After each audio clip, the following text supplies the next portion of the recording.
عصر کی نماز کے فوراً بعد قرآن مجید کی یہ سردار آیت ہے جسے اگر کوئی شخص صرف 21 بار پڑھ لے تو اس میں کوئی شک نہیں کہ وہ بندہ بیٹھے بٹھائے ہی مالدار ہو جاتا ہے۔ اور یہ آیت مبارکہ قرآن کی سردار آیت ہے اور اس کو پڑھنے والا بھی سرداتا ہے، اور ایسی جگہوں سے رزق کا انتظام ہوتا ہے کہ پہلے دن ہی اس بندے کو وہاں سے رزق ملنے لگتا ہے جہاں اس کا گمان بھی نہیں ہوتا۔ اسی لیے جو لوگ مالدار ہونا چاہتے ہیں، اس عمل کے ذریعے، اس قرآنی سردار آیت کے ذریعے کئی لوگوں کے حالات بدلے ہیں، کئی لوگوں کی زندگیاں بدلی ہیں، کئی لوگوں نے ترقی پائی ہے، اور کئی لوگ جن کو ساری زندگی کچھ نہیں مل سکا تھا اور جو وظائف کر کر کے تھک چکے تھے، انہوں نے عصر کی نماز کے بعد اس کی تلاوت شروع کی، اور پھر ایسی جگہوں سے رزق کا انتظام ہوا کہ آج وہ لوگ جو غریبی کی زندگی گزار رہے تھے آج اتنے مالدار ہیں کہ لوگوں میں رزق تقسیم کر رہے ہیں۔ کیونکہ دیکھیں آپ نے عصر کی نماز کے بعد اور مغرب کی نماز سے پہلے اس عمل کو کرنا ہے، پھر اس کی برکتوں کے کیا کہنے، مغرب کی نماز کے فوراً بعد آپ کو اس عمل کی وہ برکتیں، معجزات، کرامات اور اللہ کی رحمتیں اور انوار و تجلیات بندے پر برسنا شروع ہو جاتے ہیں، اور یہ صرف اتنا سا ٹائم لگتا ہے۔ اس لیے جو لوگ ابھی تک وظائف کی دنیا میں قدم رکھ کر بھی محروم ہیں وہ اس عمل کو ایک مرتبہ ضرور کرے، خواتین ہو یا مرد حضرات، ہر کوئی اس عمل کو صرف ایک بار کر لے۔ خاص کر جو مالدار بننا چاہتے ہیں، تھوڑی محنت پر زیادہ رزق حاصل کرنا چاہتے ہیں، غیب کے خزانے حاصل کرنا چاہتے ہیں، میرے آقا نے خود ارشاد فرمایا کہ وہ شخص دوزخ میں نہیں جائے گا جو سورج نکلنے سے پہلے یعنی فجر اور سورج ڈوبنے سے پہلے یعنی عصر کی نماز پڑھے گا۔ عصر کے وقت کی اتنی اہمیت کو حدیث مبارکہ میں بیان کیا گیا ہے کہ اللہ تعالیٰ نے قرآن کے اندر بھی اس نماز کا ذکر فرمایا ہے اور بار بار تاکید کی ہے، اور اس کے درمیان جو وقت ہے عصر اور مغرب کے درمیان کا، اس وقت کا یہ خاص عمل ہے۔ آپ اس کو کسی بھی دن کر سکتے ہیں، اس میں دنوں کی کوئی قید نہیں، بس وقت کا ہونا ضروری ہے۔ تو آپ اسے ظہر کے بعد نہیں، فجر کے بعد نہیں،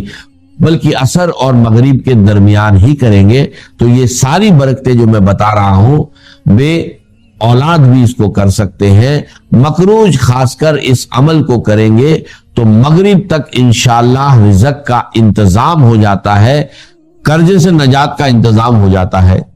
اس لیے اس کی برکت یہ ہے کہ اگر کوئی بندہ بہت زیادہ مجبور ہے، بہت زیادہ تنگ دست ہے، جس کا کوئی سانحال نہیں، جو لوگوں کے رویے سے پریشان ہے، غریبی کی وجہ سے، مالی دولت کی وجہ سے پریشان ہے، اور یہ مہینہ بھی بڑی عظمت والا چل رہا ہے، اس بابرکت مہینے میں عصر کے بعد پڑھیں تو آپ کو خود اندازہ ہو جائے گا کہ یہ واقعی اللہ کے کلام میں کتنی طاقت اور تاثیر ہے۔ اب سب سے پہلی چیز جو میں بتانے لگا ہوں، اس کو آپ نے 21 بار پڑھنا ہے۔